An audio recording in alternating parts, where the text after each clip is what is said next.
Here, and today we're going to be looking at the 10 most dangerous prison inmates in the world. We all know that prisons are one scary place, mainly because of who's in them. We all see bad criminals in newspapers from time to time, but these are the scariest and most dangerous prison inmates you don't even know about. Before we get into it, be sure to subscribe to my new channel, The Crafty. Link's in the top right corner now, check it out. Coming in at number 10, we have The Real Pennywise. We all know the hit book, miniseries, and now movie It. It is about a clown that goes around scaring kids and taking their lives. This is good for a fright, but it's all fiction, right? Well, not exactly, because back in the 1980s, which is when the It movie was set, there was a real-life version of Pennywise. The guy was called John Wayne Gacy, and he was, on the surface, a normal husband and father, but he had a crazy secret life. He began to dress up as a character he called Pogo the Clown. Pogo was supposed to be like Bozo, but as I said, this guy's more like Pennywise. That is because he would volunteer at children's parties. During this time, he would take as many kids as possible and then take their lives. They found missing people in his crawl space inside his house and in a nearby river. He's gone down as one of the most scary and most dangerous criminals to ever exist. Luckily, he's locked up behind bars today, but this still doesn't change how terrifying he really is. I'm pretty sure this guy's put a lot of people off clowns forever. Next up is Lobster Boy. This criminal is very odd and has lived one of the most odd lives ever lived. His real name is Grady Franklin Stiles Jr. He was nicknamed Lobster Boy thanks to a condition that's common in his family. He went into the carnival at the age of 7 as there weren't many things he could do thanks to his hands. He later got married to another carnival performer, but as he aged he became angry and drank way too much, which caused him to turn evil. He was horrible to his wife and 4 kids, 2 of which had hands like he did. When one of his kids without the odd hand grew up and got married, he became jealous and shot her husband in the face. He went to prison but was released years later. He then began to say he would do the same thing he did to his kid's husband to his wife, as she'd got remarried when he was locked up. But his wife didn't want to take any chances, so she paid another carnival worker $1,500 to take him out. Nobody came to his funeral, and on his grave was just his name and 2 praying hands. Wow, those hands just add insult to injury. Next up is Eyeball Man. This is not only one of the scariest and most dangerous criminals, but he's also one of the scariest looking men on this planet. In 2012, he was arrested for shooting a cop in a bathroom argument. Now that's bad enough, but that isn't what brought him media attention. What brought him all this attention was the scary tattoos he had all over his face. He's obsessed with tattoos and has over 20 just on his face. But his face isn't the only place he has tattoos. He also has a tattooed black eyeball, which is why many people call him Eyeball Man. His real name is Jason Barnum, and he is one scary looking guy. From his Facebook photos, we can also see this guy has tattoos all over his entire body. Not only that, he's got a giant skull tattoo on the top of his head, so maybe he should be called Skull Man instead. This guy looks so scary, even if he hadn't committed a crime, I think he'd still make this list. I know you shouldn't normally judge a book by its cover, but perhaps this guy is an exception.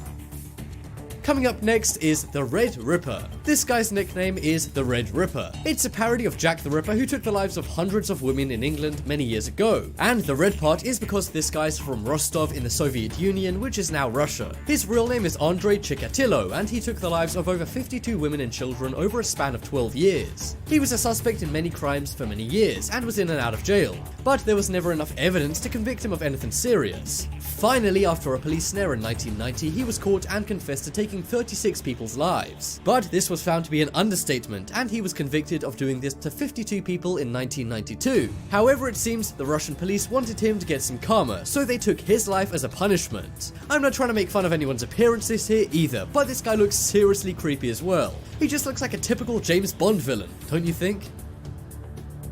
Next up is Monster. Now there's a very good reason I'm calling this woman a monster. That's because she is so evil it's Hollywood worthy. A movie was made about her and her crimes, and Charlize Theron won many awards for playing her in the movie Monster. Her real name is Aileen Wuornos, and she's one of the only women on this list. But don't worry ladies, this is a good thing, as she is awful. She took the lives of 7 men between the years 1989 and 1990. She unfortunately did have a pretty rough childhood, but that still didn't stop people from being seriously angry when her crimes came to light in 1991.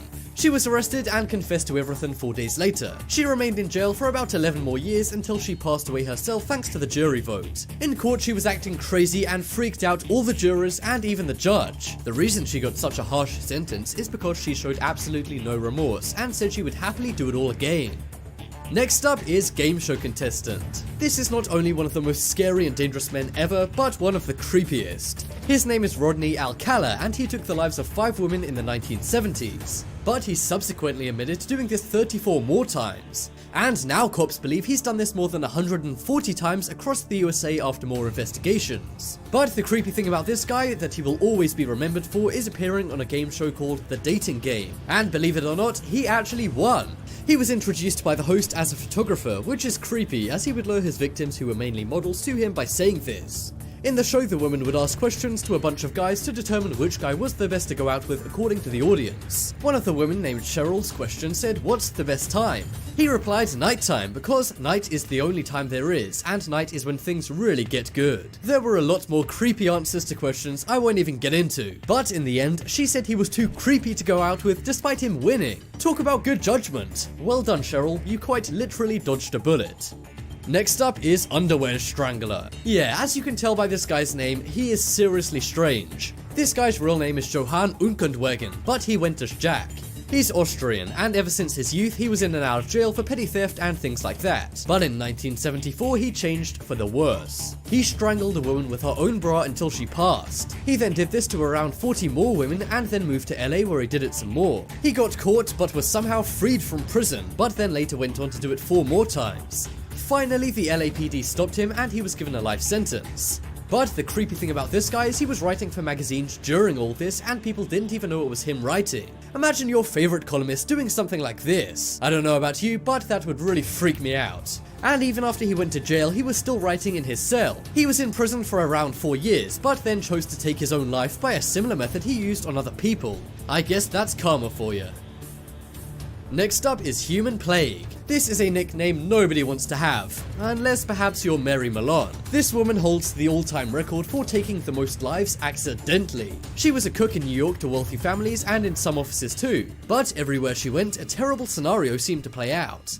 Within 2 weeks of any place she became a cook at, all of the residents or workers developed serious conditions. And as healthcare back then wasn't so great, a huge amount of people ended up passing away. She was investigated by the police many times as they spotted a very obvious pattern of this happening over 20 times. But Mary denied doing anything to the food and said it was all one big coincidence. But it turned out Mary herself was very ill. She knew this and caused all the food to become bad and give others illnesses. She claimed she had no idea about it. She was treated and then lived freely outside of jail. And the police actually acted like she was a victim because she was sick.